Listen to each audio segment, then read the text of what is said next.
Well, today and straight through the rest of the month, we're going to help you get ready to go back to school. And just the thought of that might be causing some anxiety for many parents and kids.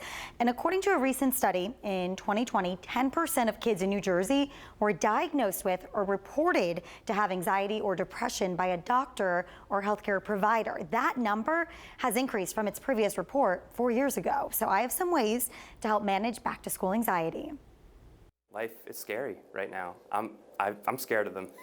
I think life is scary right now. And that's okay to have those fears. It's okay to be scared of something at school. It's okay to be scared of whatever it is that we're fearful of. But how do we overcome that fear? How do we cope with the fear? How do we still become productive and happy? Ira Hayes is the clinical director at Gen Psych, where they've seen an increase of students coming in for help. There's schools calling, there's kids coming, there's just an overwhelming need for this kind of treatment. Anxiety can be triggered by so many factors. To name a few, from who to sit with on the school bus or at lunch, social media, getting good grades, and current events. To manage it, experts say identify people who can help, visit the school and be socially active before the first day, get good sleep, reach out if you are concerned.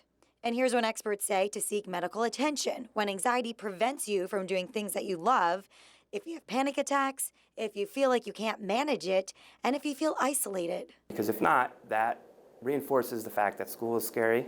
And then what happens typically in the progression is then, the grocery store becomes scary, or the sports field becomes scary, or the mall becomes scary. And it doesn't lead down a path in which the kid is really living a healthy, fulfilling life. But in the meantime, if you're overwhelmed, just take a deep breath. I know it sounds simple, but by focusing on our breath and being able to tolerate the stress has a lot to do with being able to monitor our body.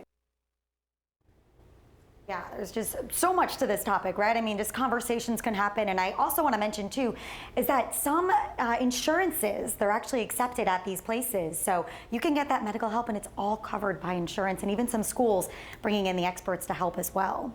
It's so important. We all need that. We need to remember that kids, they have anxiety. They have things that they go through in school. It's not just like having a bad day. And I'm trying to stay in tune to that with my two young kids that are going to be in school this year. Yeah, and I'm trying not to brush it off, and to take it seriously because there is so much anxiety.